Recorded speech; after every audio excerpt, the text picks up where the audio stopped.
Bom, pessoal, vamos falar então agora de Parnaso Simbolismo, tá? Vocês vão ver que esse fundo está diferente porque estou passando um dia aqui em Porto Alegre, né, para resolver algumas coisas, trazer algumas coisas para a minha casa de Santa Catarina, tá?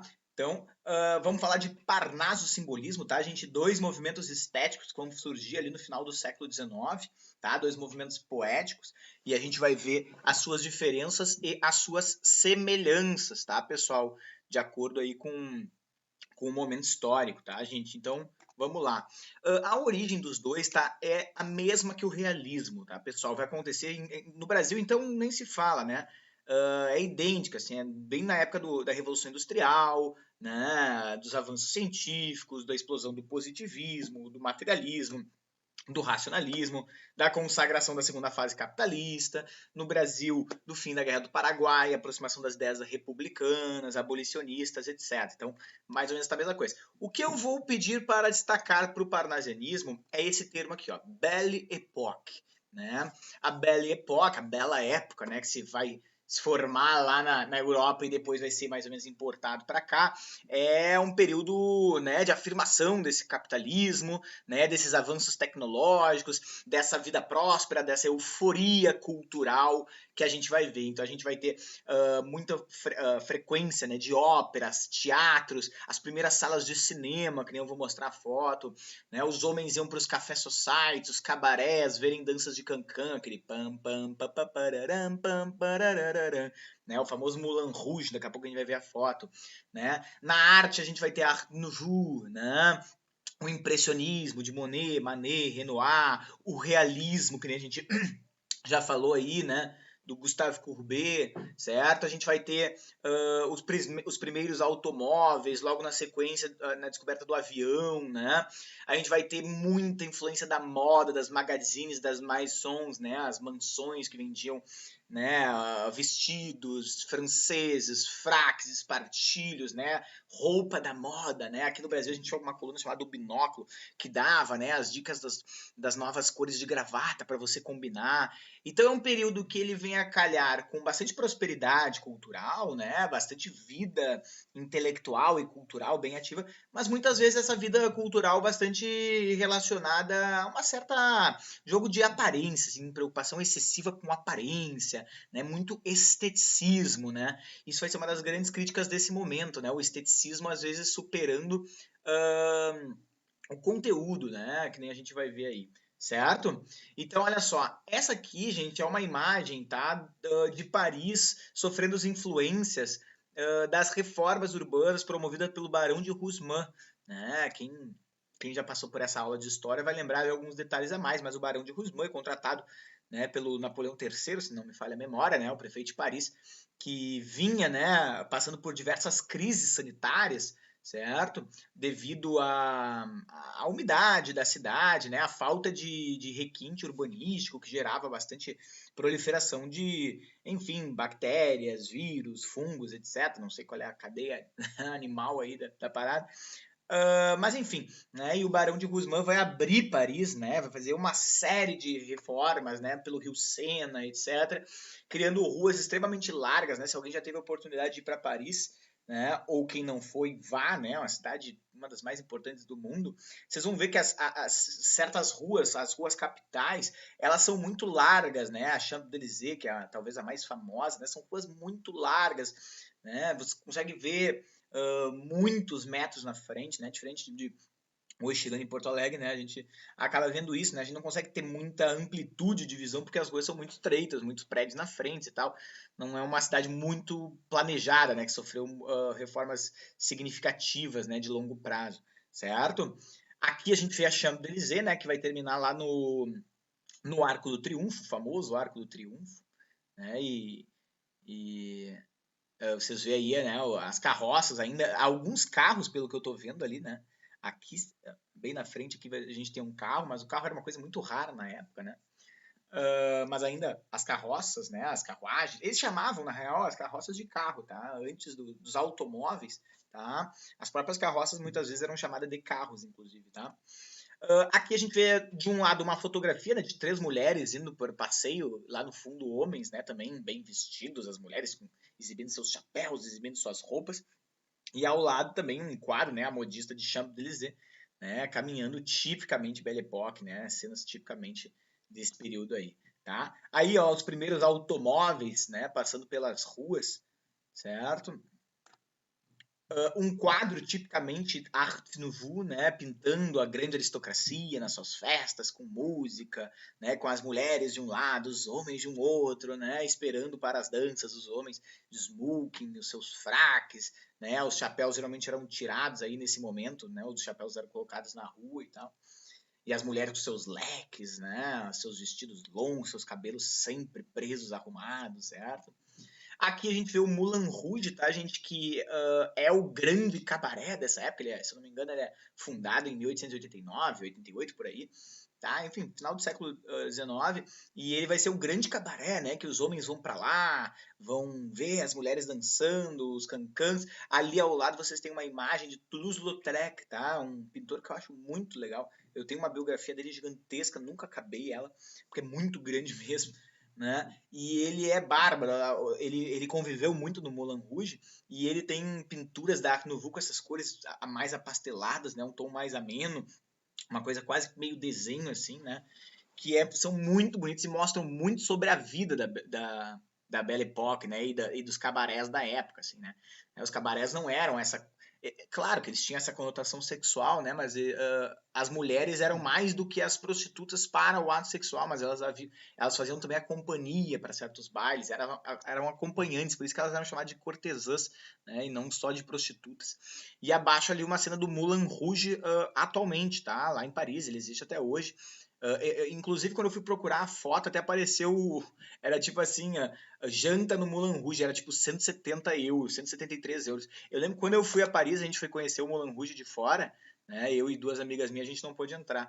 Então tem que comprar um ingresso super antecipado, é uma coisa bastante badalada, assim. Eu não sei se ainda tem, se é prostituição ou se é mais uma casa de baile mesmo, mas enfim, é um lugar ainda bem histórico. Tem um filme chamado Moulin Rouge. E aí eu já vou aproveitar para fazer a indicação de dois filmes. Primeiro, Moulin Rouge, tá? Um filme famosíssimo ali, acho que é dos anos 90. E um que também fala um pouco sobre a Belle Époque, mas é mais de canto, é o Meia-Noite em Paris, do Woody Allen. Né? Para quem já viu, né? Lembra que ele fica voltando no tempo, né? Um cara, um escritor meio fracassado que sonha, né, em voltar no tempo e conhecer Paris da década de 20 e tal. E aí, quando ele chega em Paris na década de 20, né, numa coisa meio fantasiosa, a galera da década de 20 de Paris sonha em viver a Belle Époque, né, de 1880 e tal. Então, há sempre essa fuga, né, essa idealização para um passado mais feliz, mais interessante, né? Enfim. Tá? Botei aí, né, as primeiras salas de cinema, né? Olha que legal, pessoal. Eu não tenho certeza, né? Não vou dar essa garantia, mas pelo que eu vi, na minha procura, essa imagem aqui que vocês têm de uma galera sentada, né, numas cadeirinhas, é uma das primeiras, se não a primeira representação de um filme, tá? E para quem não sabe, né, até apareceu num filme esses dias, como é que é, né, o Tintin, não me lembro, um filme que mostra, né, faz uma referência, né, ao primeiro filme que o mundo assistiu, que é basicamente de um trem passando e as pessoas, até no filme, se assustam, vão para trás, assim, é um filme maravilhoso, saiu uns 5, 6 anos atrás, daquele. Me faltou o nome agora, faltou pesquisar antes também. Tá? Mas é muito interessante, tá? Os irmãos. Também Lumers, né? Lumperts ou Lumers, tá? Que vão desenvolver, né, os primeiros filmes aí de cinema do mundo, tá? Aí as mulheres do Cancan é um homem, né? Para quem acha que o Cancan era dançado só por cortesãs, prostitutas, não é verdade. Às vezes também a gente tinha bailarinos que acabavam dançando o Cancan. É uma coisa bem interessante para a época, certo? Bom, pessoal, vamos ver então o sentido para ambos. Bom, parnasianismo e simbolismo estão mais ou menos nessa época? Sim. Mas quem são os parnasianos? Os parnasianos é basicamente essa burguesia financiada por esse avanço do capitalismo industrial.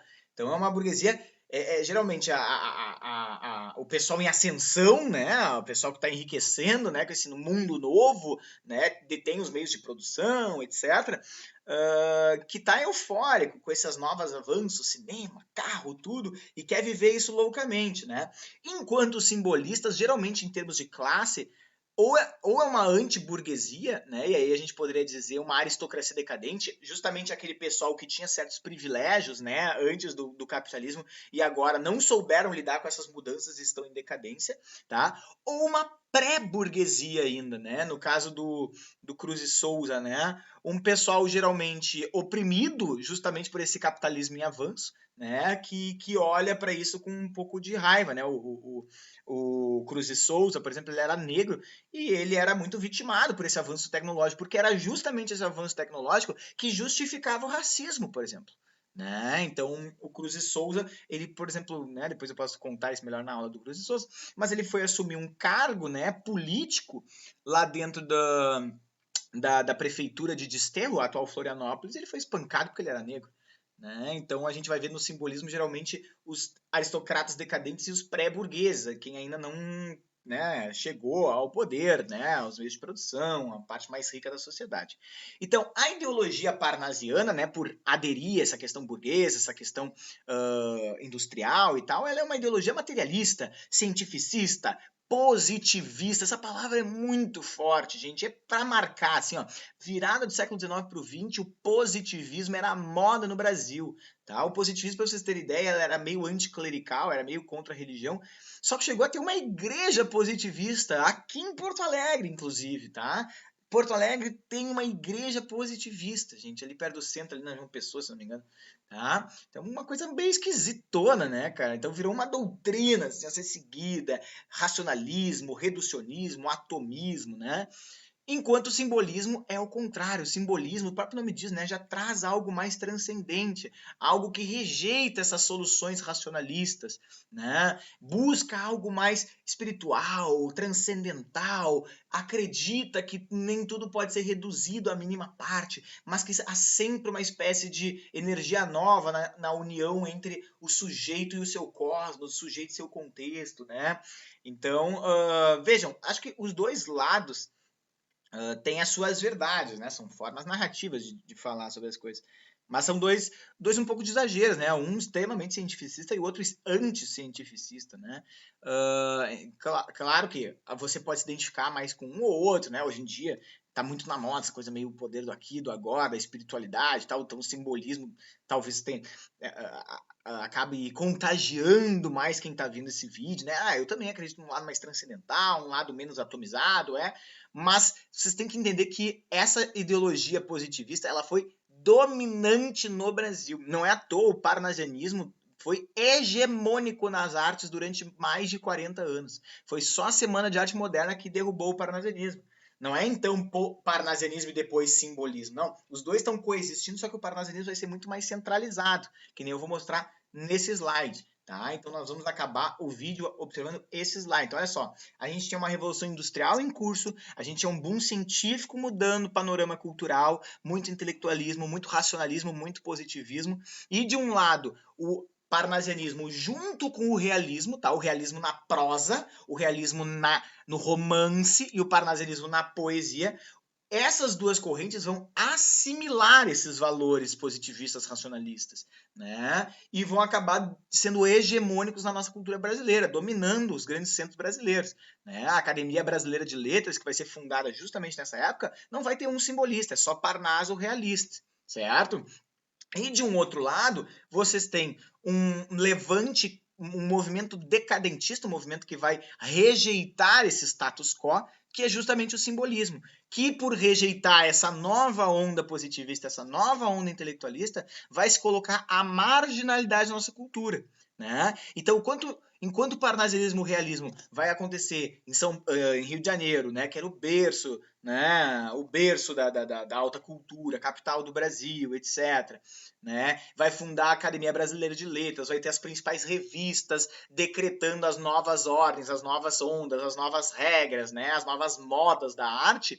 O simbolismo vai ser um movimento que vai acontecer em estados periféricos, tipo Rio Grande do Sul, né? Com Eduardo Guimarães, tipo Santa Catarina, Cruz e Souza, né? Minas Gerais, cidades mais decadentes, tipo Ouro Preto, né? Com Alfonso Guimarães, né? Algumas regiões mais afastadas dos grandes centros, tá? Então isso é muito importante entender, que o parnasianismo vai ser um movimento mais hegemônico do Brasil, só vai ser derrubado pela Semana da Arte Moderna e o simbolismo vai conviver com o parnasianismo paralelamente, mas de uma forma mais marginalizada.